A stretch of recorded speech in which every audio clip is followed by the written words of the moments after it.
नमस्कार, मैं हूँ आपके साथ ऋषि शुक्ला। आप देख रहे हैं के न्यूज़ की खास पेशकश, जिसमें बात करेंगे इंसानियत डूब गई। उत्तर प्रदेश के वाराणसी में स्वास्थ्य विभाग में तैनात डिप्टी डायरेक्टर आदित्य वर्धन सिंह की गंगा में नहाते समय गहरे पानी में चले गए और डूब गए। आदित्य अपने दोस्तों के साथ शनिवार को गंगा नहाने नानामऊ घाट पहुंचे थे। मौके पर मौजूद उनके दोस्तों ने गोताखोरों से बचाने की गुहार लगाई। बताया जा रहा है कि गोताखोरों ने गंगा में तलाश करने के लिए 10,000 रुपए मांगे थे। पैसा कैश न होने के चलते उनके दोस्त ने ऑनलाइन पैसा ट्रांसफर कर दिया। गोताखोरों ने काफी तलाश की, लेकिन उनका सुराग नहीं लग सका। जानकारी के अनुसार आदित्य वर्धन सिंह बांगरमऊ क्षेत्र के कबीरपुर गांव के मूल निवासी हैं और वो स्वास्थ्य विभाग में डिप्टी डायरेक्टर के पद पर वाराणसी में तैनात हैं। शनिवार की सुबह वो अपने दो दोस्त के साथ कार से लखनऊ से चलकर बांगरमऊ के नानामऊ घाट पर गंगा स्नान करने के लिए पहुंचे थे। गंगा में स्नान करते समय उनका पैर फिसल गया और वो गहरे पानी में चले गए। दोस्त को डूबता देख साथ में आए प्रदीप ने घाट पर मौजूद लोगों से आदित्य को बचाने की गुहार लगाई। बताते चले कि घाट पर मौजूद गोताखोरों ने प्रदीप से तलाश करने के लिए 10,000 रुपए मांगे। इतना पैसा कैश न होने पर प्रदीप ने घाट पर मौजूद परचून की दुकान चलाने वालों के खाते में ऑनलाइन ट्रांसफर पैसे किए थे। गोताखोरों ने काफी तलाश भी की, लेकिन कोई सफलता हाथ नहीं लगी। मामले ने तूल पकड़ा तो पैसा ऑनलाइन किया गया वापस। बता दें कि गोताखोरों द्वारा डूबते हुए इंसान को बचाने के लिए पैसा मांगने के मामले ने जब तूल पकड़ा तो जिस शैलेश नामक दुकानदार के खाते में प्रदीप ने पैसा ट्रांसफर किया था, उसने प्रदीप को ऑनलाइन 9,000 रुपए वापस कर दिए हैं। शैलेश ने बताया कि हमारी दुकान घाट पर है और हम परचून की दुकान चलाते हैं। जब ये घटना हुई तो गोताखोर हमारी दुकान पर बैठे थे और उन्होंने पैसे की मांग की थी। शैलेश ने बताया कि उनके पास कैश नहीं था, तो उन्होंने हमारे नंबर पर ऑनलाइन पैसा ट्रांसफर किया था, लेकिन हमने बाद में 1,000 रुपये काट कर शेष पैसा उनको ट्रांसफर कर दिया था। उन्होंने बताया कि उसे 1,000 रुपये से स्टीमर के लिए तेल मंगवाया गया था। शैलेश ने कहा कि गोताखोर मेहनत करते हैं, उसी का पैसा उन लोगों ने मांगा था।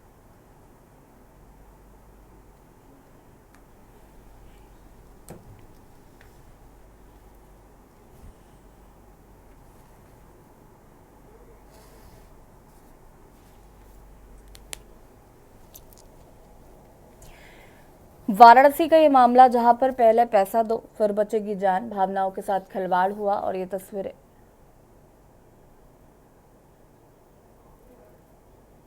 माफ कीजिएगा, बांगरमऊ के नानामऊ घाट का ये पूरा मामला बताया जा रहा है।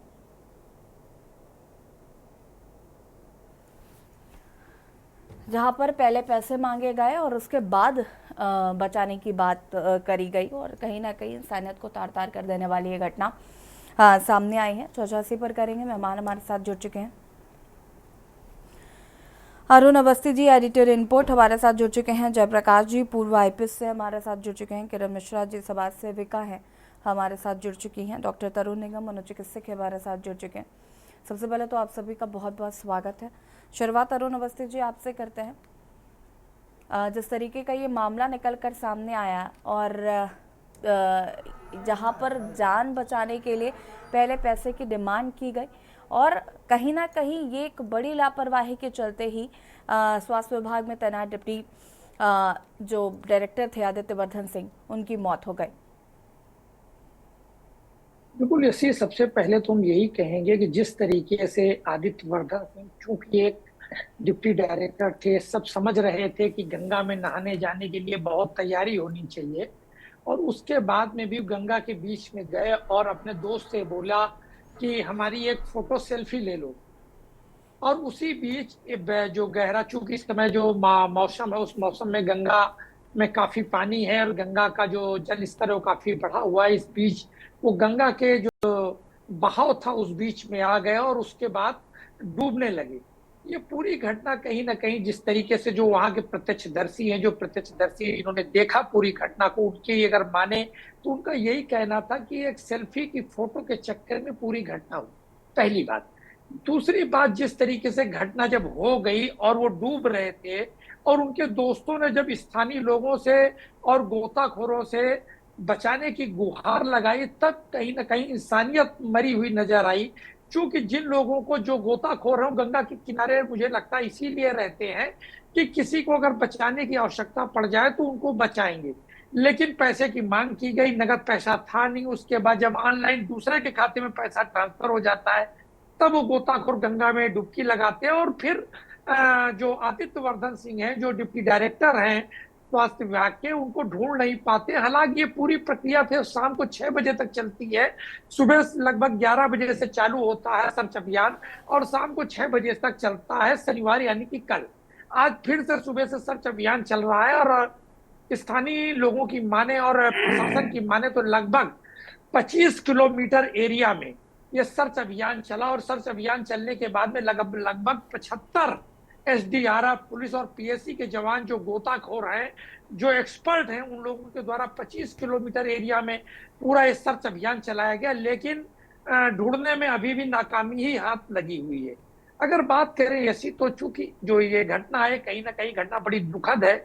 चूंकि जिस परिवार में आईएएस आईपीएस और पीपीएस अफसर रहे हो और उनकी बहन खुद भी सॉफ्टवेयर इंजीनियर हो, पत्नी जज है, एडीजे है महाराष्ट्र पूर्णा में, और खुद एक बड़े अफसर है, उनसे ऐसी लापरवाही कैसे हो जाती है कि जब गंगा में जी में जाते हैं और उनको ये लगता है कि हम तैर लेते हैं, हमको कोई दिक्कत नहीं आएगी, और ये घटना घटित हो जाती है। उसके बाद अब कहीं ना कहीं ये मामला सामने आ रहा है कि लापरवाही हुई है और एक आरोप भी लग रहा है गोताखोरों पर कि उनके द्वारा इंसानियत नहीं दर्शाई गई, और अगर इंसानियत दिखाई जाती तत्काल वो सक्रिय हो जाते तो इनको ढूंढा जा सकता था, इनको निकाला जा सकता था। निश्चित रूप से बड़ी लापरवाही है और ये इंसानियत मरने जैसी घटना है। और गोताखोरों पे मैं तो यही कहूंगा कि उन पे कार्रवाई भी करना चाहिए स्थानीय प्रशासन को।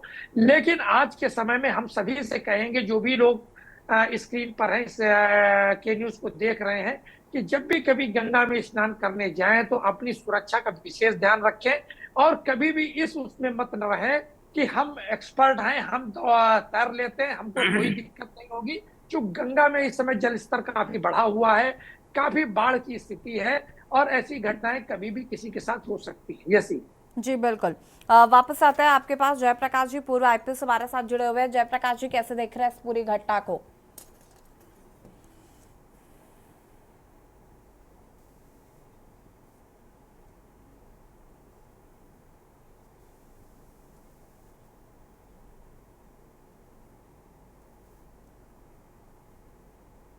हेलो। जी हेलो। आप सुन रही हैं हमें? जी जी। देखिए, ये बहुत ही दुखद घटना है दोनों नजरिए से। एक तो वहाँ संवेदनहीनता दिखाई गई। जो लोग वहाँ मौजूद थे उन्हें तुरंत उन्हें बचाना चाहिए था, जैसी भी परिस्थिति थी, क्योंकि डूबते हुए आदमी को बचाने का बहुत कम समय होता है। जब वो डूब रहा होता है तो मैं समझता हूँ 1-2 मिनट ही ऐसा समय होता है जब कोई रिस्पांड करके उसे बचा सकता है। और जब एक बार उस डूबते हुए आदमी के पेट में पानी चला जाता है और वो पानी से नीचे चला जाएगा, तब उसके बाद बचा पाना या ढूंढ पाना मुश्किल हो जाता है। खास करके गंगा जैसी नदियों में, जिसमें बहुत तेज इस समय बहाव रहता है और लहरें उसमें उठती हैं यदि हवा है तो उसमें फिर आदमी को ढूंढ पाना बहुत मुश्किल होता है। कुछ ही मिनटों में बॉडी वहां से बहुत दूर चली जाती है और फिर आसपास ढूंढ पाना बहुत मुश्किल रहता है। तो एक तो वो नितांत असंवेदनशीलता बरती गई जो वहां तैराक थे उनके द्वारा, और दूसरे ऐसे घाटों पर वैसे भी सतर्कता बरतनी चाहिए, क्योंकि इस समय जो हिमालय से निकलने वाली नदियां हैं उसमें बहुत पानी है और बहाव बहुत तेज रहता है। तो निश्चित रूप से इस समय उसमें घाटों पर बहुत पानी रहता है। कई बार अंदाजा नहीं लगता कि पानी कम है या ज्यादा है, और थोड़ी ही दूर पर कभी थोड़ा छिछला रहता है, फिर गहराई अचानक बढ़ जाती है। बिल्कुल जयप्रकाश जी, लेकिन ये जो जिस तरीके की वहां पर संवेदनहीनता दिखाई गई और पहले पैसा ट्रांसफर करिए फिर हम युवक को बचाएंगे, इस तरीके की संवेदनहीनता को क्या कहना चाहेंगे और ऐसे लोगों पर कार्रवाई क्यों नहीं हो रही? निश्चित रूप से ऐसे लोगों के खिलाफ कार्रवाई होनी चाहिए, इसमें कोई दो राय नहीं है। जैसा कि देखिए, मैंने आपको बताया कि एक डूबते हुए आदमी को बचाने के लिए 1-2 मिनट से बताएं। ज्यादा का समय नहीं मिलता। 1-2 मिनट ही रिस्पांस अच्छा, टाइम है। हॉरिजॉन्टल करना है। उसके उसके अंदर रिस्पांड कर लिया गया तभी आदमी को बचा मिलता है। उसमें नेगोशिएशन का कोई समय होता ही नहीं कि पैसे के लिए या और किसी चीज के लिए नेगोशिएट किया जाए। यह नितांत मानवीय पहलू है। किसी को जान बचाने की बात है, इसमें किसी प्रतिकार के या उसके एवज में कुछ मिलने की बात तो दीगर है, वो बाद में देखी जाएगी। यदि कोई गरीब आदमी है, एक पैसा नहीं दे सकता, उसकी भी जान बचाई जानी चाहिए। उसके लिए प्रशासन कई बार ऐसे लोगों को पुरस्कार के रूप में मदद कर देता है। तो बचाने वाला यदि पहले नेगोशिएट करेगा उसके बाद बचाने जाएगा, तो ये तो वैसे भी नेक्स्ट टू इम्पॉसिबल है, संभव ही नहीं को बचा पाए। क्योंकि वो समय बहुत 1-2 मिनट से ज्यादा नहीं मिलता किसी को बचाने का, जब आदमी डूब रहा हो, खास करके ऐसी नदियों में जहां पर बहाव बहुत तेज हो और पानी बहुत ज्यादा। बिल्कुल। किरण मिश्रा जी हमारे साथ जुड़े हुए हैं, समाज सेविका हैं। किरण मिश्रा जी, कैसे देख रही हैं इस पूरे मामले को? जी, सभी को नमस्कार। बहुत दुखद घटना है और संवेदनाओं की शून्यता पूरी तरह से नज़र आ रही है। आज मैं यहाँ पर एक ज़रूरी चीज़ ये कहना चाहूँगी कि 2 तकनीकें आपस में टकरा गईं और एक बंदे की जान चली गई। एक तकनीक जो सेल्फ़ी के लिए थी, दूसरी तकनीक उसी फ़ोन से पैसे के ट्रांसफ़र के लिए थी। पहली चीज़, 2 तकनीकें जो थीं, कि इन दोनों तकनीकों का जो इस्तेमाल है, ये बहुत अनुचित तरीके से हुआ।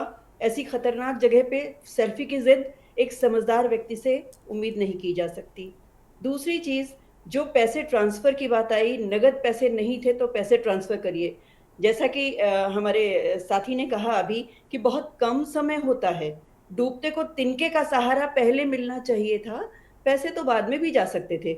अगर वो जीवित बच जाते तो 10,000 नहीं, लाखों का भी फ़ायदा उस व्यक्ति को हो सकता था। किसी के इलाज कराने जाने में, किसी के ऑपरेशन में, कहीं-कहीं भी उस व्यक्ति की सुविधाएँ वो व्यक्ति ले सकते थे, जो बचाने वाले, जो गोताखोर थे। लेकिन उन्होंने दूरदर्शिता नहीं दिखाई और एक व्यक्ति की जान चली गई, एक महत्वपूर्ण समाज के लिए उपयोगी व्यक्ति की जान चली गई। उसके परिवार के साथ हमारी संवेदनाएँ हैं और ये बहुत मानवता को शर्मसार करने वाली बात है। मानवता शर्मसार हुई है। लेकिन एक बात मैं और कहना चाहूँगी, ये हाई प्रोफ़ाइल थे, तो चलिए मामले ने इतनी दूर तक जाकर के इन चीज़ों तक हम पहुँचे, लेकिन उनका क्या जो साधारण होते हैं और इस तरह से गंगा में डूब जाते हैं और सेल्फ़ी रोकने वाला कोई नहीं होता, बैरिकेडिंग्स प्रॉपर तरीके से नहीं होती और एक सीमा का जो निर्धारण है, उसके बाहर जाके अगर कोई डुबकी लगाने की ज़िद कर रहा है, तो उस पर भी तो कोई फ़ाइन या कोई ये कहना चाहिए कि दंड शुल्क होना चाहिए। कि अगर उसके पार गए तो इतना इतना पैसा, तो लोग डर के मारे नहीं जाएँगे। तो वो एक हम घटनाओं से बच सकते हैं। लेकिन अब यहाँ जो हुआ है ये तो दुर्भाग्यपूर्ण है। मेरी संवेदनाएँ उनके साथ, उनके परिवार के साथ हैं। प्रभु उनको अपनी शरण में ले और उनके परिवार को इस असहनीय दुःख को सहने की शक्ति प्रदान करे। यशी जी, वापस आपके पास। ठीक है, आते हैं वापस किरण जी। तरुण मिश्रा हमारे, माफ कीजिएगा, तरुण निगम जी हमारे साथ जुड़े हुए हैं। तरुण जी, एक मनोस्थिति जो है वो यहाँ पर दर्शाती है कि एक व्यक्ति की जान से ज्यादा जरूरी चंद रुपए थे। किसी को बचाना इतना जरूरी नहीं लगा जितना जरूरी ये लगा कि पहले आप पैसे हमारे खाते में ट्रांसफर करिए, उसके बाद हमें देखेंगे कि हमें करना क्या है। इस तरीके की जो मनोस्थिति है या इस तरीके की, और ये सिर्फ और सिर्फ इस मामले को लेकर नहीं है, बहुत सारे ऐसे केसेस हैं, बहुत सारी ऐसी घटनाएं आती हैं जहां पर लोग जान की कोई कदर नहीं करते। आजकल इंसानियत इतनी ज़्यादा मर चुकी है लोगों के अंदर, लोगों को फ़र्क नहीं पड़ता आप जिएंगे या मरेंगे, उनको अपने पैसे से मतलब है। तो इस तरीके की स्थिति आज हम जिस सदी में जी रहे हैं क्यों देखने को मिल रही है? लोग क्या सोचते हैं, उनकी क्या स्थिति होती है, वो किस दिशा में जाना चाहते हैं? अभी उस किराने वाले जिसको पैसे दिए गए उसका स्टेटमेंट है कि इंसान खाएगा नहीं तो करेगा क्या, और वो उनकी रोजी रोटी है। तो पैसे, ऐसा नहीं था कि आपको पैसे नहीं लेने थे, पैसे आपको लेने थे, लेकिन आप जान बचाने के बाद ले सकते थे पैसे। तरुण जी अनम्यूट कीजिएगा सबसे पहले तो। जी, शुक्रिया मुझे बुलाने के लिए। जी, ये जो घटना घटी है वो दुखद है। एक स्वास्थ्य विभाग में कार्यरत एक ऊंची पोस्ट पे जो एक व्यक्ति होता है, उसकी जिम्मेदारियां भी बहुत सारी होती हैं और उसकी रिप्लेसमेंट करना इतना इजीली पॉसिबल नहीं है। उसको बनाने में, उसको खड़ा करने में उसकी फैमिली, समाज, गवर्नमेंट, सबने कुछ ना कुछ योगदान दिया होता है।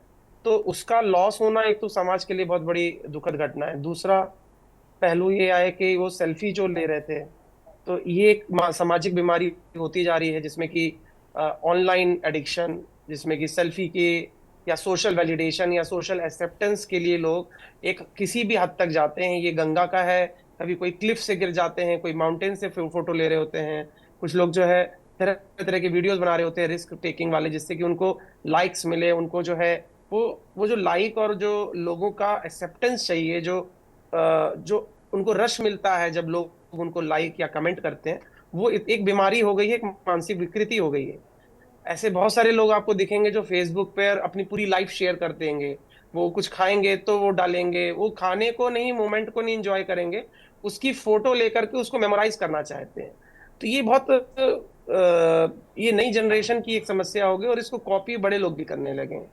तो एक तो इस पे अवेयरनेस होने की जरूरत है कि इंटरनेट और सोशल वैलिडेशन इतना जरूरी नहीं है जितना कि लाइफ। अब आप गंगा में गए तो आपको गंगा की ब्यूटी को देखना चाहिए, ना कि सेल्फी लेना चाहिए कि हमें याद रहे बाद में कि हम यहाँ पे गए थे और हमने क्या एंजॉय किया था। एक और दूसरा ये कि जो इंसान जिसको बचाने की जिम्मेदारी दी गई है या इसका कर्तव्य है कि अगर उसको तैरना आता है, उसके पास लाइफ बोट है, तो पहला काम है कि वो बचाए। जैसा कि पूर्व आईपीएस ऑफिसर जी ने बताया कि उसमें बहुत कम समय होता है। अगर आप कभी जाने की, अगर कोई डूब रहा होता है तो उसके जो लंग्स में पानी भरता है, उसके बाद वो जो हार्ट है it can burst, potassium sodium level सब डाउन हो जाते हैं, चेंज हो जाते हैं, और लंग्स में पानी जाने में ज्यादा टाइम नहीं लगता।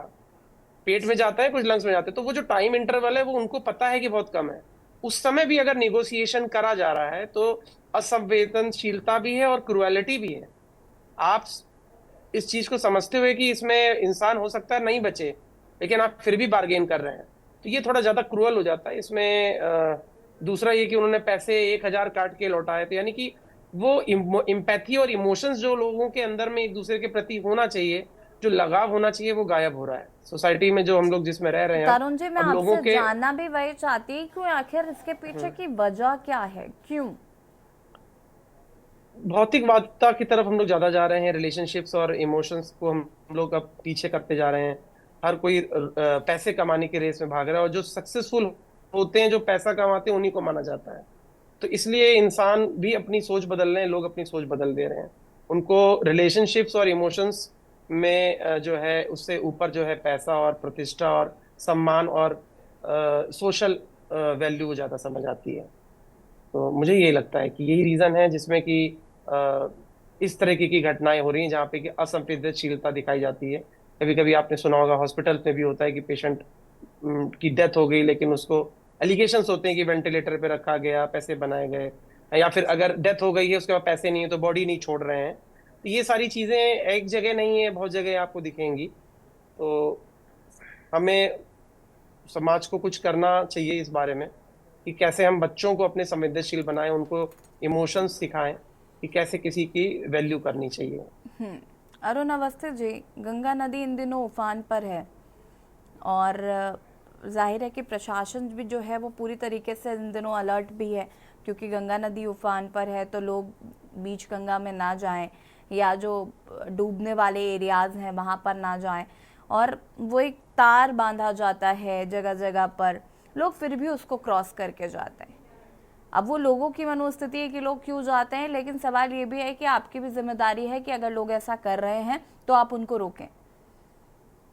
उसके बावजूद बिल्कुल ऐसी अगर ऐसा देखने को सही मिलता है, बताइए, आप बता दीजिए जी मैं यही कह रही थी कि अगर फिर उसके बावजूद भी इस तरीके से देखने को मिलती हैं चीजें, तो जिम्मेदार कौन है? हम किसको माने जिम्मेदार? वो व्यक्ति जो जानबूझकर एक तो मौत को अपने गले लगा रहा है, या वो व्यक्ति जिन्हें जिम्मेदारी सौंपी गई है और वो इग्नोर कर रहे हैं?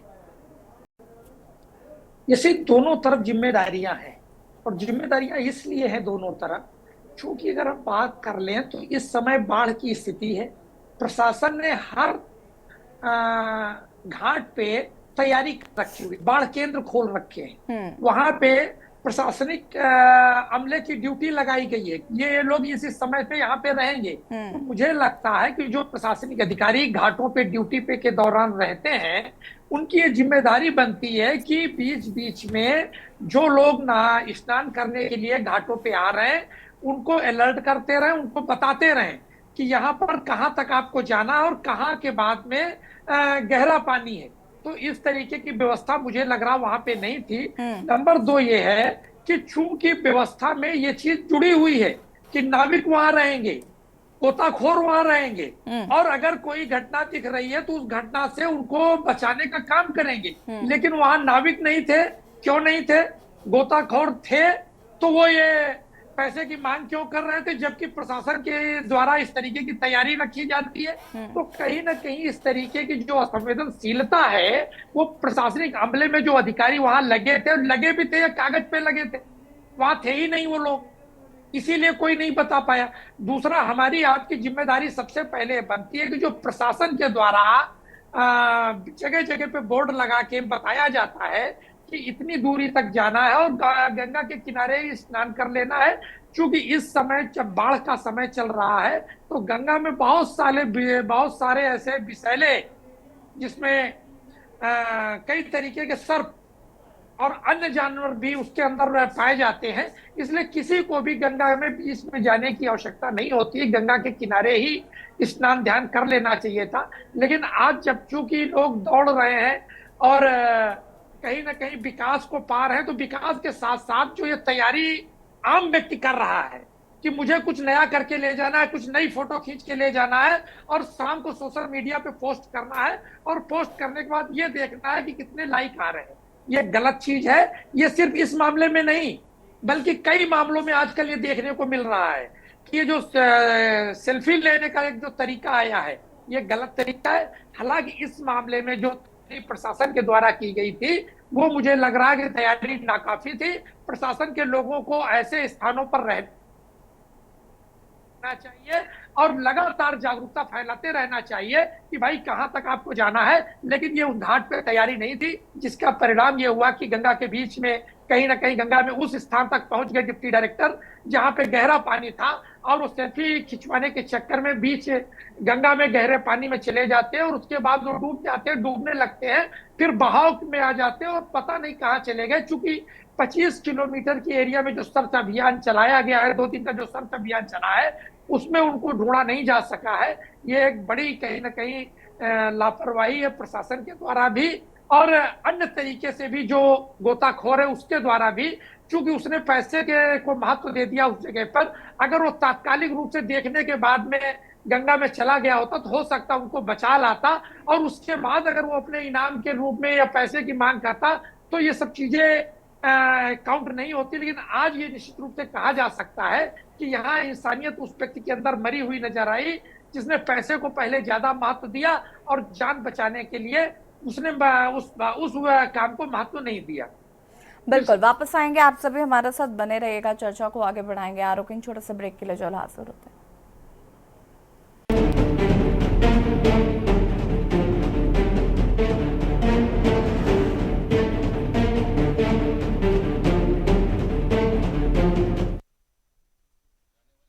के बाद एक बार फिर से आप सभी का स्वागत है और बात कर रहे हैं उत्तर प्रदेश के वाराणसी में स्वास्थ्य विभाग में तैनात डिप्टी डायरेक्टर आदित्य वर्धन सिंह की गंगा में नहाते समय गहरे पानी में डूबकर फिलहाल वो डूब गए। और आपको बता दें कि जब उनके दोस्तों ने गोताखोरों से कहा कि उनको बचा लो तो गोताखोरों ने 10,000 रुपये की डिमांड की और 10,000 रुपये मिलने के बाद उन्होंने उनको ढूंढना शुरू किया। तो कहीं ना कहीं इंसानियत को लेकर कई सवाल खड़े हो रहे हैं, चर्चा इसी पर कर रहे हैं। मेहमान हमारे साथ लगातार बने हुए हैं। जयप्रकाश जी, इन दिनों हम ये जानते हैं कि गंगा नदी जो है वो उफान पर चल रही है जगह जगह पर। सिर्फ उन्नाव की बात नहीं है, सिर्फ वाराणसी की बात नहीं है या कहीं और की बात नहीं है, जगह जगह पर यही देखने को मिल रहा है। प्रशासन की मुस्तैदी होती है, आप बेहतर तरीके से जानते हैं इस चीज़ को कि क्या जिम्मेदारियां होती हैं, किस तरीके से लोगों को गहरे पानी में वो ना जाएं इसके लिए रोका जाता है। उसके बावजूद भी इस तरीके की घटना आए दिन देखने को मिलती हैं। ये चूंकि हाई प्रोफाइल मामला है, इससे ज़्यादा चर्चा में है, लेकिन कई ऐसे मामले होते हैं जिनकी भनक भी नहीं लगती। ऐसी चीज़ों के लिए जहां पर प्रशासन लापरवाही दिखाता है वहां पर किस तरीके की कार्रवाई होनी चाहिए और क्या होती आई है इससे पहले? बाढ़ का समय आता है, ये जून महीने में ही प्रशासनिक तौर पर ऐसे घाटों पर नदियों के किनारे स्थानीय प्रशासन द्वारा अवेयरनेस लाई जाती है वहाँ के लोकल जो निवासी होते हैं या जो घाटों पर परमानेंट रहते हैं, जैसे नाविक हैं, तैराक हैं, जी। मछली पकड़ने वाले लोग हैं, या छोटी मोटी वहाँ दुकानें रहती हैं, उन सबको अवेयर किया जाता है कि इस तरह के लोग यदि यहाँ आते हैं हम्म। तो उन्हें सचेत किया जाए कि कितने पानी में वो जा सकते हैं, कितने पानी में नहीं जाते हैं। और जहाँ फ्रिक्वेंटली वो विजिट करते हैं, वहाँ जैसा कि बाकी और आपके गेस्ट ने बताया कि नदियों के किनारे कुछ चिन्ह लगा दिए जाते हैं कि यहाँ गहराई बहुत ज्यादा होगी, इससे आगे आप नहीं जा सकते। हाँ। कुछ परमानेंट इस तरह के निशान भी लगाए जाते हैं। साथ साथ लोकल जो नाविक हैं उनको भी स्थानीय प्रशासन द्वारा इंगेज किया जाता है कि यदि इस तरह की कोई घटना होती है तो उसमें वो मदद करें, और बकायदा उनको स्थानीय प्रशासन द्वारा पेमेंट भी दिया जाता है। तो ऐसा नहीं है। इसमें प्रश्न सबसे बड़ा ये है कि ये जिस अधिकारी के साथ घटना हुई वो खुद ही स्वास्थ्य विभाग से जुड़े हुए हैं और इस तरह की घटना संवेदनशीलता से वो भी वाकिफ हैं। लेकिन इसके अलावा घटनाएं तो कॉमन मैन के साथ भी हो जाती हैं। सवाल यहाँ सबसे बड़ा है वो संवेदनहीनता का है। बिल्कुल। एक आदमी चाहे वो गरीब है या पढ़ा लिखा नहीं है, बहुत सारी प्रो एंड कोन्स नहीं जानता है, घटना उसके साथ भी हो सकती है। उस समय तो तत्कालिक तौर पर जो लोग भी वहां मौजूद थे वो मानवीय पहलू था कि वो तत्काल उन्हें बचाने का प्रयास करते, और उसके एवज में उन्हें कुछ चाहिए नहीं चाहिए ये तो बाद में तय हो जाता। जो बच जाता वैसे भी वो उसका पेमेंट भी कर देते, साथ वाले कर देते, परिवार कर देते, ये दीगर प्रश्न था। नहीं करने की स्थिति में होता, स्थानीय प्रशासन ऐसे लोगों की मदद कर देती है।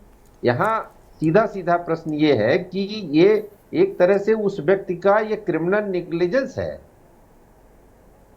हर जगह पुलिस नहीं पहुंच सकती, हर जगह प्रशासन के लोग नहीं रहेंगे, लेकिन कॉमन मैन की भी जिम्मेदारी है। यदि वहां वो मौजूद है, वो बचाने की स्थिति में है, वो टेक्निकल पर्सन है, तो उसकी ये नैतिक जिम्मेदारी है कि वो उन्हें बचाए। नेगोशिएशन बात का प्रश्न है कि वो उसके एवज में वो क्या चाहता नहीं चाहता है।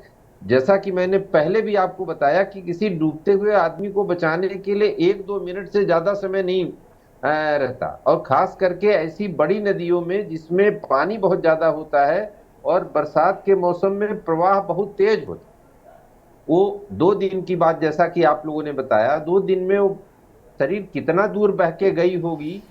ठीक है, वापस आते जयप्रकाश जी, आप सभी हमारे साथ बने रहिएगा। इसी बीच लखनऊ से आपको बड़ी खबर बता देते हैं। लखनऊ से इस वक्त की बड़ी और अहम खबर, आईपीएस संतोष रस्तोगी की बेटी की लखनऊ में हुई मौत।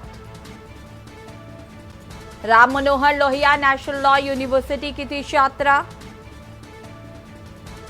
हॉस्टल के कमरे में फर्श पर पड़ा मिला छात्रा का शव। Ram Manohar Lohia national law university की थी छात्रा। और इसी खबर पर ज्यादा जानकारी के लिए संवाददाता शिवा हमारे साथ जुड़ चुके हैं। शिवा, क्या कुछ जानकारी है इस पूरी घटना को लेकर? देखिए, लखनऊ के अशाना इलाके में राम मनोहर लोहिया लॉ यूनिवर्सिटी है और वहां पर 19 वर्षीय जो छात्र है, जो उसी कॉलेज की 3rd ईयर की छात्रा है अनिका रस्तोगी, उसकी कल देर रात संदिग्ध परिस्थितियों में हॉस्टल के अंदर लाश मिली थी। और जब रूममेट ने और हॉस्टल के लोगों ने जब उसका शव कमरे के अंदर पड़ा देखा तो उसको फौरन अपोलो मेडिक्स अस्पताल ले गए, लेकिन वहां पर ब्रॉड डेड उसको घोषित कर दिया गया। अनिका रस्तोगी की जो हिस्ट्री है वो पुलिस के द्वारा यही बताई गई कि उसकी हार्ट से रिलेटेड मेडिकल हिस्ट्री है, तो संभावना ये हो सकती है कि कार्डियक अटैक या किसी और वजह से उसकी मौत हुई हो। लेकिन फिलहाल अभी किसी तक कोई चोट के निशान जाहिरा तौर पर शरीर पर नहीं दिखे, इसलिए सुसाइडल एंगल से या हत्या की दृष्टि से इस केस को अभी फिलहाल नहीं देखा जा रहा है।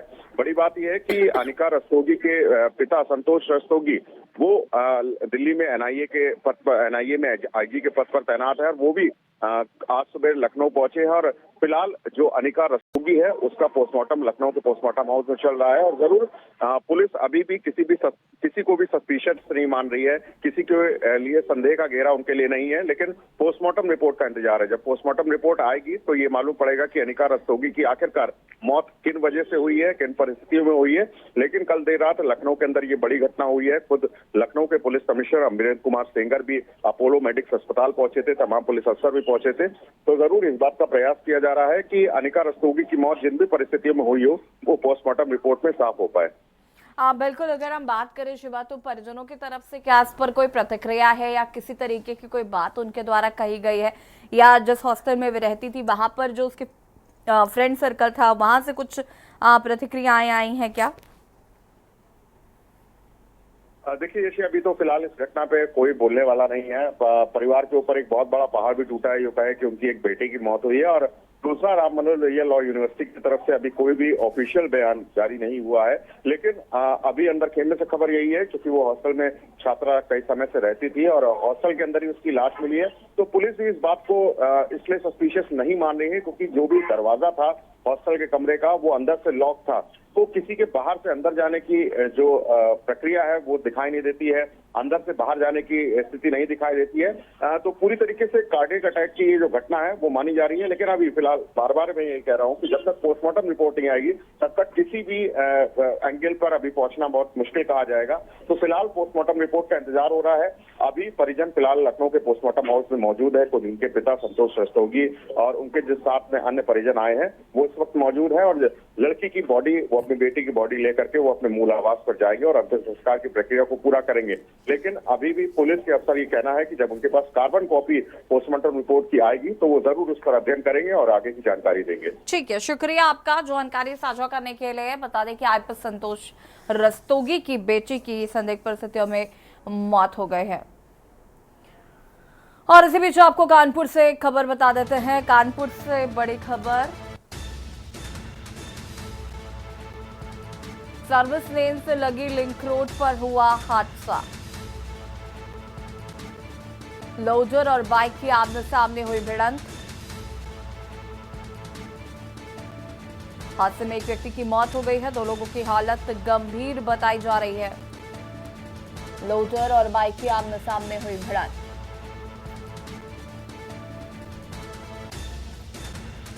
हादसे में एक व्यक्ति की मौत, 2 लोगों की हालत गंभीर।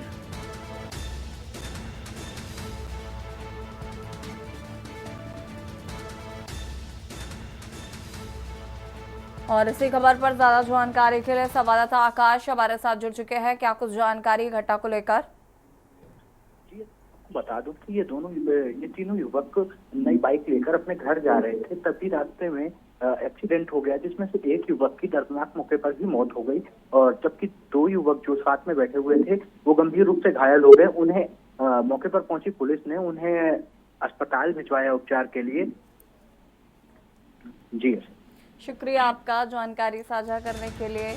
और बता दें कि लोडर और बाइक की आमने सामने भिड़ंत हुई, एक व्यक्ति की मौत, 2 लोगों की हालत गंभीर बताई जा रही है। और बात कर रहे हैं इंसानियत डूब गई, ये जो मामला उन्नाव के बांगरबऊ नानामऊ घाट पर का सामने आया है, जहां पर एक अधिकारी जो है वो नदी में डूब जाते हैं और उनको बचाने के लिए गोताखोर कुछ पैसे की डिमांड करते हैं, और पैसे समय पे ना मिलने की वजह से अभी तक उनकी तलाश जो है वो जारी है।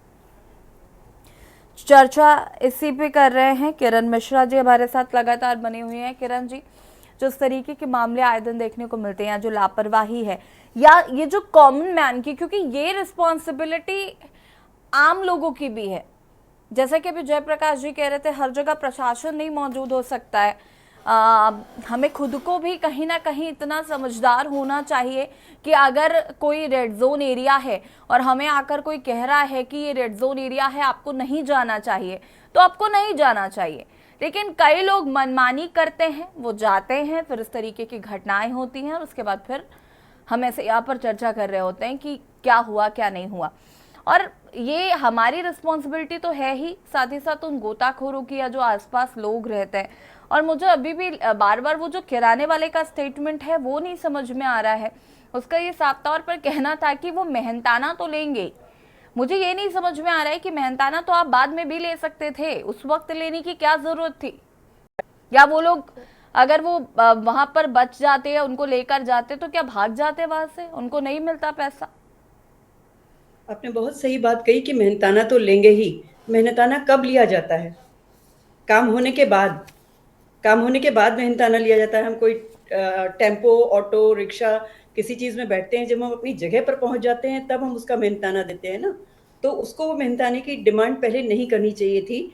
इस बारे में मैंने अभी-अभी 2 लाइनें लिख ली हैं। मुझे ऐसा लगता है कि इस विषय से संबंधित ये 2 लाइनें बिल्कुल सटीक जाती हैं। दिल रोता रहे लेकिन एफबी पर लाइक होता रहे। दिल रोता रहे, हमें पता नहीं है अंदर से हमारी स्थिति क्या है, लेकिन चेहरा चमकता हुआ दिखाएं और उसमें लाइक लें, है ना? दिल रोता रहे और लाइक होता रहे। फेसबुक का महत्व है अपना परिवार, अपना आधार, अपने संस्कार, अपनी संवेदनाएं सब गायब, सब डूब गई हैं, सब बह गई हैं। इस बहाव में कहाँ चली गई हैं पता नहीं। विकास का ये बहाव हमें कहाँ ले जाएगा? क्या सेल्फी खींच के एफबी पे अपने आप को दिखाना हमारा विकास है? क्या हम क्या खा रहे हैं, हम कैसे रह रहे हैं, हम कहाँ जा रहे हैं, हम किनके साथ जा रहे हैं, ये दिखाना आवश्यक है? हमारे बुजुर्ग कहा करते थे कि ये कुछ चीज़ें ऐसी होती हैं जिनको किसी को भी नहीं बताना चाहिए। और जैसा कि आपने कहा, आपके जो पूर्व आईपीएस हैं जयप्रकाश जी, उन्होंने जो बात कही कि हाँ, पूरी जिम्मेदारी प्रशासन की नहीं हो सकती, पुलिस हर जगह मौजूद नहीं हो सकती, अधिकारी हर जगह मौजूद नहीं हो सकते, हो भी नहीं भी हो, अगर है भी तो अधिकारी जो है वो इतने एक्सपर्ट नहीं कि वो खुद गोता लगा जाते। यहाँ पर अधिकारियों से ज़्यादा इंसानियत की आवश्यकता थी, जो सच में डूब गई। वहाँ जो बर्ताव हुआ हमारे डिप्टी डायरेक्टर सर के साथ में, वो बहुत दुर्भाग्यपूर्ण है। और ऐसी घटनाएं हमें ये बता रही हैं कि सच में समाज में सिर्फ दिखावा बढ़ रहा है, मानवता खत्म हो गई है और मानवता के लिए कोई जागरूकता अभियान भी नहीं चल रहा है। मेरी समझ में नहीं आ रहा है कि मानवता हमें कहाँ लेके जाएगी विकास के नाम पर। क्या ये दिखावा ही विकास है? अगर ये दिखावा विकास है तो नहीं चाहिए भाई ऐसा विकास। हमें अपने बच्चों को किसी ना किसी फोरम पर जा करके ये एहसास करना होगा कि दिखावे की दुनिया और वास्तविक दुनिया में बहुत अंतर है। ठीक वैसे ही जैसे हमारी आधार की फोटो और एफबी की फोटो का कोई मैच नहीं है। आधार की खींची हुई फोटो हमारी जो है वो ओरिजिनल है, एफबी की फोटो जो है वो हमने बना के खींची है, एंगलाइज्ड करके लिए कि सुंदर लगे और हमें लाइक मिले। तो वास्तविकता की, वास्तविक जिंदगी में हमको स्वयं से सावधानियां बरतनी पड़ेंगी। हमको इन स्वयं की सावधानियों को अपने बच्चों तक ट्रांसफर करना पड़ेगा। और अगर कोई हमारे आसपास के लोग कर रहे हैं तो उनको जागरूक करने का काम भी करना पड़ेगा। और जहाँ तक मेरा एक सुझाव है कि ऐसे घाटों पर जहाँ अधिकारियों की नियुक्ति नहीं हो सकती है या हर समय नहीं मौजूद रह सकते हैं, और ऐसा लगता है कि कुछ जैसे पूर्णमासी है या अमावस्या है, इसमें लोग स्नान ध्यान के लिए जाते हैं, तो ऐसी जगहों पे कुछ रिकॉर्डिंग्स लगा के चलती रहनी चाहिए ताकि वो अवेयरनेस वहाँ पर फैलती रहे। और जैसा कि आपने कहा कि दुकान वाले ने जो कहा कि वो मेहनताना ले रहे हैं, तो मेहनताना तो उसने 1000 रुपए काट के 9000 रुपए वापस किए, कार्रवाई तो उसके खिलाफ भी होनी चाहिए। अब कौन सा मेहनताना ले रहे हो? डेड बॉडी लाने का मेहनताना? डेड बॉडी लाने का मेहनताना नहीं होता है। डेड बॉडी तो हम स्वयं ही पहुंचते हैं कंधा देने के लिए, तो वो मेहनताना 1000 रुपए भी क्यों काटा उसने? ये प्रश्न है। ये एज ए समाज सेवी मैं प्रश्न उठा रही हूँ कि क्या तुम उस डेड बॉडी के लिए भी मेहनताना लोगे? तुम्हें शर्म नहीं आ रही है डेड बॉडी का भी व्यापार करते हुए? और दूसरी बात, जैसा कि बताया जा रहा है कि हिमालय से आ रहा है, हिमालय से, तो हिमालय के साथ में सिर्फ पानी नहीं आ रहा है, चिकनी मिट्टी भी आ रही है। और ऐसी स्थिति में एक इतना समझदार व्यक्ति कैसे सेल्फी के लिए आगे बढ़ गया? ये एक समय का फेर है। ये हम यही कहेंगे कि उस समय विनाशकाले विपरीत बुद्धि हो जाती है। तो ऐसा उनके साथ होना था। प्रभु उनको अपनी शरण में ले, अगेन मैं यही कहूंगी। पर आज के सिनेरियो को देखते हुए वो कहावत वो याद आ रही है, वो मुहावरा याद आ रहा है, बाप बड़ा ना भैया, सबसे बड़ा रुपया। सही बात है। तो रुपया ने आज एक व्यक्ति की जान ले ली जो हमारे समाज के लिए बहुत उपयोगी व्यक्ति था। ऐसे व्यक्ति की जान जाना निसंदेह बहुत दुखद है। तरुण निगम जी, why people wants to post everything on social media? See, there is a condition जिसको बोलते हैं FOMO, fear of missing out। तो ऐसे कंडीशन वाले लोगों को या जो इससे ग्रसित होते हैं उनको ये फियर होता है कि वो कुछ मिस ना कर दें। तो सोसाइटी में लोग पार्टी कर रहे हैं, लोग जो है जी, मुझे सीधे सीधे शब्दों में बताइए, ऐसे लोग बीमार होते हैं, उनको हम कह सकते हैं कि वो बीमार हैं? एक लेवल पे ये कंडीशन है जो कि मेडिकली रिकॉग्नाइज की गई है, इंटरनेट एडिक्शन। तो जो इंटरनेट एडिक्शन के क्राइटेरिया में फिट होते हैं वो बीमार है। अब मैं सबको नहीं बोलूंगा जो सेल्फी डाल रहे हैं या जो फोटोज डाल रहे हैं, जिनको कि ना डालो रोज, अगर उनको लाइक्स या कमेंट्स ना मिले तो उनको उलझन होती हो, बार बार वो अपना मोबाइल चेक करते हो कि उन्होंने कोई फोटो पोस्ट की, कोई पोस्ट किया और उस पर लाइक्स आए कि नहीं आए, उसको चेक करते हो। उनका अगर मोबाइल उनसे ले लिया जाए तो वो चिड़चिड़ाते हो, गुस्साते हो। उनका मोबाइल ले लिया जाए तो उनको नींद ना आती हो, उलझन होती हो, बेचैनी होती हो। ये लक्षण होते हैं, कुछ क्राइटेरियाज हैं जो हम लोग को पढ़ाए ये तो जाते हैं। मुझे लगता है उन क्राइटेरियाज को 90% लोग तरुण जी फोन छीन लेंगे तो बुरा सबको लगता है। नहीं लगता है, लेकिन लंबे समय तक नहीं लगेगा ना। आप समझिए कि सोशल, ऑक्यूपेशनल और फंक्शनल इंपेयरमेंट नहीं होना चाहिए। वो काम नहीं कर रहा है क्योंकि मोबाइल ले लिया गया है, वो बात नहीं अच्छे से कर रहा है, वो रिलेशनशिप तोड़ देता है, वो लड़की बात नहीं करती, बहू को बोल दिया गया कि मोबाइल ना चलाए तो उसने खाना खाना बंद कर दिया, वो अपने मम्मी पापा के यहाँ चली गई, बहुत रोकते टोकते हैं घर वाले, ससुराल वाले। तो ये सारी जो चीजें हैं ये छोटी छोटी होती हैं, सटल होती हैं, लेकिन वो सोसाइटी में हो रही होती हैं। जब ये प्रॉब्लम बढ़ती तब है, और आजकल डाइवोर्सेस भी इसीलिए हो रहे हैं कि आजकल दिखाना और वैलिडेशन पाना ज्यादा इंपॉर्टेंट है। इंटरनली आप खुद से अपने आप को इनफ नहीं मान रहे, आप अपने आप को इससे संतुष्ट नहीं किया जो आप काम कर रहे हैं वो इनफ है। तो आपके अंदर इंफीरियोरिटी कॉम्प्लेक्स जो है उसको आप कैसे दूर करते हो? आप चाहते हो कि दूसरे लोग, अब वो जो ऐप आए हैं, इंस्टाग्राम हो गया, चाहे वो स्नैपचैट हो गया, उसमें ये फिल्टर्स क्यों लगे हुए हैं? आप बताइए इसका क्या रोल है? आप जैसी हैं कि आपको कॉन्फिडेंस नहीं है कि आप अच्छी दिखती हैं, कि आपकी स्किन ग्लोइंग है, वो ग्लो वाला फिल्टर लगा के फोटो खींच के आप एक फेक आइडेंटिटी लोगों को दिखा के आप मोहित करना चाह रहे हैं। फिर आप चाह रहे हैं उसमें लाइक आए, कमेंट आए। तो एक तरीके से आप एक फेक दुनिया में जीना की लाइक करते हैं। ऐसे ही जो पबजी खेल रहे हैं बच्चे, जो गेम्स खेल रहे हैं, उसमें क्या है, वो घर में प्रताड़ित हैं, एग्जाम्स में फेल हो रहे हैं या अच्छे मार्क्स नहीं आ रहे हैं, पेरेंट्स आर नॉट सेटिस्फाइड, तो वो गेम्स में जाकर के जीतने की कोशिश करता है कि वहां से उसको जो है लाइक मिले, वहां उसको लोग कमेंट करें। जिस चीज में आपको प्रेज मिलता है आप वही काम ज्यादा करते हैं, जिसमें आपको बार बार हार मिलती है वो आप कम करते हैं। तो वो बच्चा जो है वो पढ़ाई में बार बार वो एफर्ट डालता भी है, पेरेंट के एक्सपेक्टेशन कुछ और है, वो किसी और से कंपेयर करेंगे, वो बच्चा जो है डिसअपॉइंट हो जाता है। तो फिर वो एफर्ट्स डालना बंद कर देगा, वो जा करके मोबाइल पकड़ लेगा जहाँ पे उसको उसके दोस्त मिल जाते हैं, जहाँ वो लाइक पाता है। तो ये मतलब पेरेंटिंग है, कुछ इश्यूज जो पेरेंटिंग हो रही है वो बहुत ज्यादा ओवर इमोशनल लेवल पे हो रही है। एक highly involve, high expressed emotions वाली फैमिली है, जहाँ पे बच्चों के हर एक चीज पे माँ बाप बहुत ज्यादा इन्वॉल्व है। तो वो जो है वो कंट्रोलिंग टाइप ऑफ पेरेंटिंग जो होती है वो गड़बड़ होती है। बिल्कुल, इस अब पर आजकल जो मुझे लगता है सभी को ध्यान देने की तरुण जी जरूरत है।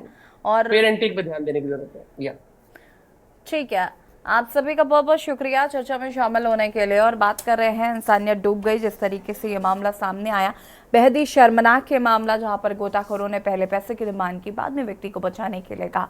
और इसी बीच आपको लखनऊ से खबर बता देते हैं।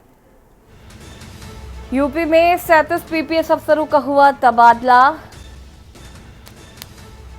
भीम कुमार गौतम एएसपी एचईएस लखनऊ बने।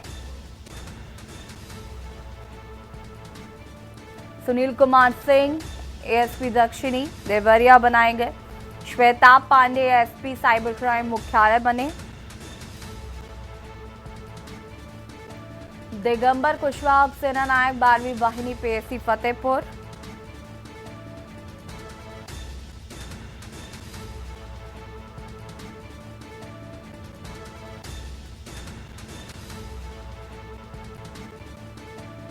Virendra Kumar ASP control room DGP मुख्यालय बने।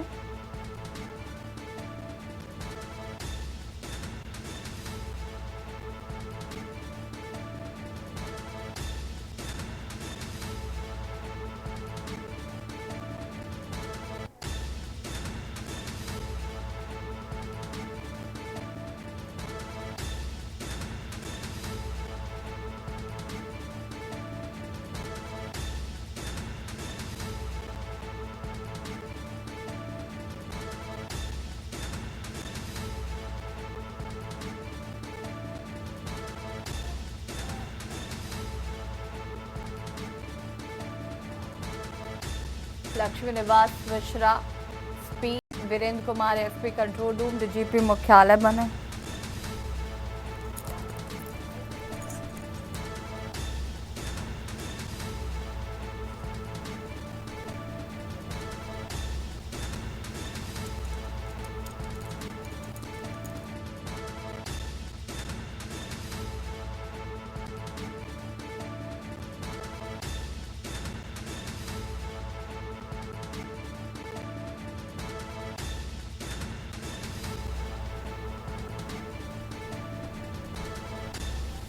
और इसी खबर पर ज्यादा जानकारी के लिए संवाददाता शिवा हमारे साथ जुड़े हुए। शिवाजी, क्या कुछ जानकारी इस पूरे मामले को लेकर?